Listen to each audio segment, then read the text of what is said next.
ETF index mutual funds నేర్చుకుని stock మార్కెట్లో రాణించాలనుకుంటున్నారా? వెంటనే ఈ నెంబర్కి కాల్ చేయండి. సుమన్ టీవీ ప్రేక్షకులందరికీ ఉగాది శుభాకాంక్షలు.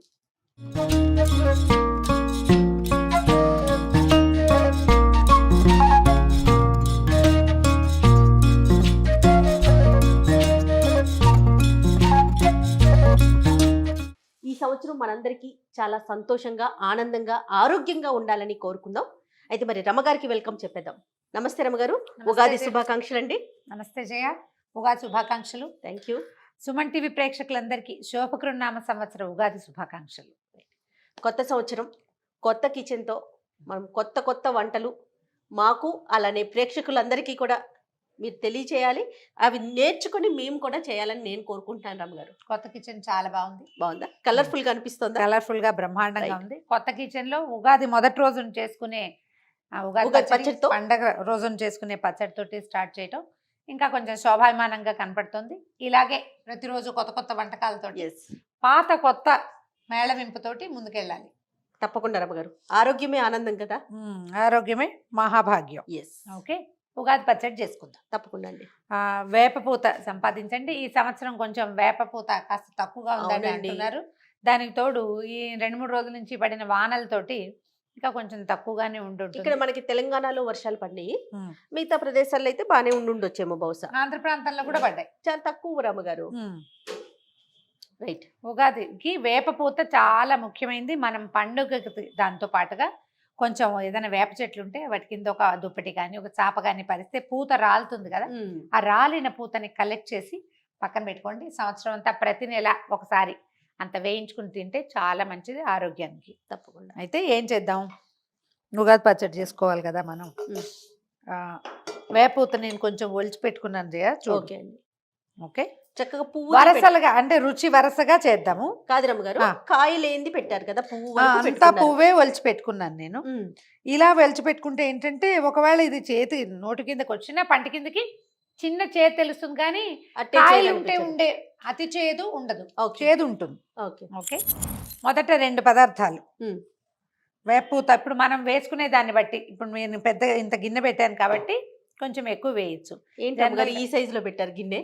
మరి ఇప్పుడు మన ఆఫీస్లో అందరికీ తలా ఒక స్పూన్ అయినా ప్రసాదం ఇవ్వాలి కదా, ఖచ్చితంగా. మరి తప్పదు కాబట్టి మొదటది చేదు మొదట వేయద్దండి, అలవాటు చేసుకోండి. తీపి. ఓకే, బెల్లం. బెల్లం శాస్త్రానికి కొంచెమే చేస్తే ఆ మాత్రం బెల్లం, ఇంత వేపూత అన్నీ కొంచెం కొంచెం. మనం కొంచెం గిన్నె చేసుకుంటాం కదా, అందుకని బెల్లము చేదు ముందు, తీపితో మొదలు, తర్వాత చేదు. ఈ పువ్వు వేసేసేయండి. తర్వాత ఏం చేద్దామంటే ఉప్పు మాత్రం, ఉప్పు పట్టింది. ఉప్పు, కారం, చాకిమన మిరియాలు వేసుకుంటారు జయ కొన్ని ప్రాంతాల్లో. అవునండి, అలవాటుని బట్టి. పచ్చికారం వేసుకునే అలవాటు కూడా కొన్ని చోట్ల కనపడుతుంది. కారపొడి అంటే నేను ఏమనుకుంటానంటే కారపొడి నీటిలో వేస్తే గొట్టొస్తుందని. ఎందుకని ముందు నుంచి మాకు మిర్చి, ఇది పచ్చిమిర్చి వేసుకునే అలవాటే. చిన్న ముక్కలు చెయ్యము, కొంచెం పెద్ద పెద్ద ముక్కలు చేస్తాం. ఇది నీటిలో నానేసరికి పిసుకుతాం గట్టిగా, కారం వచ్చేస్తుంది, సరిపోతుంది మనకి. ఒకవేళ పిల్లలుండి మనం తీసేదలుచుకుంటే దీన్ని తీసి పక్కన పెట్టుకోవచ్చు. మేమైతే కారం వేస్తాం రమ్మగారు, మన అలవాటు అంతే. ఇంకో కాయ కూడా వేద్దాము. ఈ ముక్కలు తీసేసేయచ్చు అనమాట. ఒక పెద్దది ఇట్లా చీలికగా చేసి వేసినా కూడా బాగానే ఉంటుంది. ఓకే, ఉప్పు కారం వేసాం కదా. ఇప్పుడు వేయాల్సింది పులుపు, వగరు వేసుకోవాలి. ఓకే, నువ్వేమో చింతపండు పులుసు తీసిపెట్టు, నేను మామిడికాయ చెక్కు తీసి ముక్కలు కట్ చేస్తాను. తప్పకుండా. చిన్న పిందెలు ఇప్పుడు రావట్లేదు జయ, పెద్దవైపోతున్నాయి మన చెట్ల కాయలన్నీ కూడా. చెట్టు నుంచి కోయించినా కూడా కొంచెం పెద్దగానే ఉంది కదా కాయ. అవును, చిన్న పిందెలు వేసుకుంటే బాగుంటుంది. మామిడికాయ తాలూకు పులుపు రాకూడదు, వగరే ఉండాలి. చిన్నకాయ సంపాదించండి జయ. మనం ప్రతి సంవత్సరము పెద్ద పెద్ద కాయలే తరుగుతున్నాం. అవునండి, మనకేమో పెద్ద కాయలు అందుబాటులో ఉంటున్నాయి. మామిడి పిందెలే వేస్తారు. అవును, షడ్రుచుల కలయిక కదా ఉగాది పచ్చడి అంటే. అదే మరి ఇప్పుడు 6వ రుచి నీ చేతిలో ఒకటి, నా చేతిలో ఒకటి. అవును, 5, 6 మన దగ్గర ఉన్నాయి. ఇందులో వేసేజేయ రసం పోసేనా? పోసేసి. చిక్కగా ఉందా? పర్వాలేదు రమ్మగారు. మొత్తం చిక్కటి పోసేయమంటారా? పోసేయి, అది కొలతగా చూసి పెట్టింది. ఏంటో చెప్తున్నారండి? చిక్కటి చింతపండు పులుసు.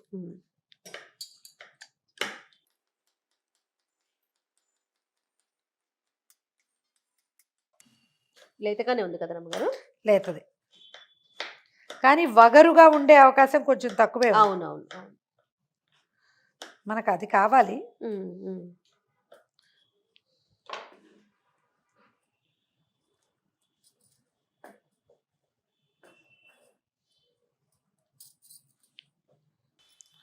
ఒకసారి మొత్తం కలిపేసి ఇది ఇప్పుడు చూడు, ఇది తీర్థానికి తీర్థం, ప్రసాదానికి ప్రసాదంగా ఉంది. అవును. ఒక్కొక్క ప్రాంతాల వారీగా ఇందులో పళ్ళ ముక్కలు వేసుకుంటారు, జామ పళ్ళ ముక్కలు, దానిమ్మ గింజలు, తర్వాత ఏమో పుట్నాల పప్పు వేసే పద్ధతులు కూడా కొంచెం కనిపిస్తుంది, వాళ్ళ అలవాటు. నేనైతే అలా వేయను. పుట్నాల పప్పు ఏ రుచికి సామ్యం లేదు, అది ఎందుకు వేయాలి మనం? ఇంకా అలవాటు అండి, అలవాటు ప్రాంతాల వారీగా వేసుకుంటారు. అందుకని మనం ఏం చేద్దామంటే దీనికి బైండింగ్ కోసం ఒక 4-5 అరటిపళ్ళు వేయండి, రుచి బాగుంటుంది. మనం తీపేలాగా వేసుకున్నాం కదా బెల్లం, దాంతోపాటు ప్లస్ అన్నమాట అరటిపళ్ళు. వేసి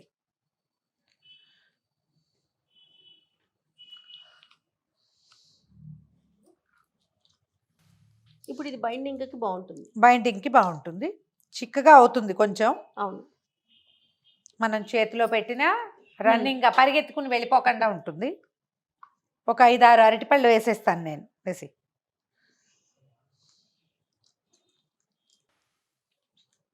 మనం ప్రాంతాలని బట్టి, కాకపోతే బేసిక్ రుచులు 6 మాత్రం పడాలి కదా. అవును, ఉప్పు, పులుపు, తీపి, కారం, చేదు, వగరు. ఇంకొక కాయ కావాలండి, చాలా కావాలి.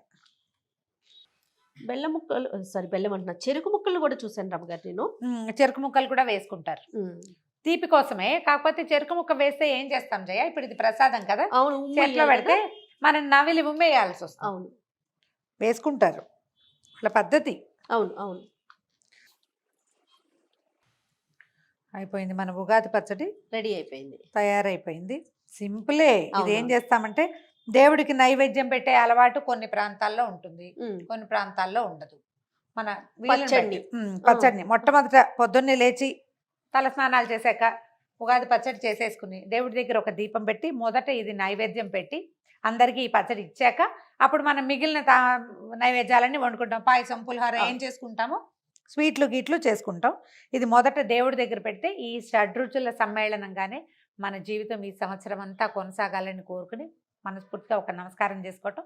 ఇంటిల్లిపాదికి తలా ఒక స్పూన్ చిన్నపిల్లలు వెనకాల పడి ఎలాగోలాగా అన్ని పదార్థాలు వెళ్ళేలాగా కొంచెం పెట్టేస్తే అయిపోతుంది. నేను అనుకుంటాను రమ్మగారు, పచ్చళ్ళలో చక్కగా ఎప్పుడు తీపినే ఉంచొచ్చు కదా, ఎందుకు చేదుని, ఉప్పుని, అలాగే వగర్ని కలుపుతారు అనుకుంటాను. కానీ అన్ని జీవితంలో చవి చూడాలి కదా. ఇప్పుడు చవి చూడాలి, చవి చూడొద్దు అంటే జీవితం మన మాట వింటుందా?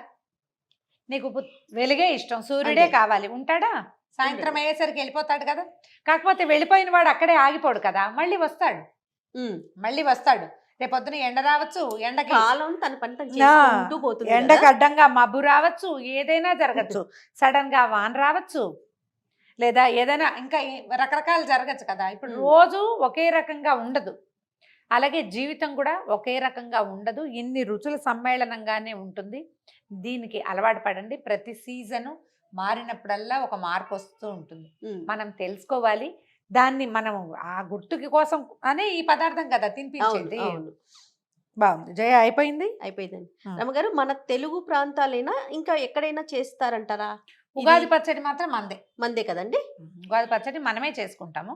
మిగిలిన ప్రాంతాల్లో అంతా వేరే రకాలు, అక్కడ పద్ధతులు వేరు. మన మరాఠీ వాళ్ళు చేసుకుంటారు. వాళ్ళ వాకిట్లో ఓ ఛత్రం ఎగరేసి తీపి చేసుకుని తింటారు, తీపి పంచుకుంటారు బాగా. అంటే ఇది మొదటి రోజు, ఈ రోజున బాగా జరిగితే సంవత్సరం అంతా బాగా జరుగుతుందన్న నమ్మకంతో. మనమేమనుకుంటామంటే జీవితం ఎట్లాగూ షడ్రుచుల సమ్మేళనం, ఆ సమ్మేళనాన్ని మొదటి రోజునే మనం ఆస్వాదించాలని మనం భావిస్తాం. అది రెడీ. ఏదైనా ఒక బౌల్లో వేద్దామా?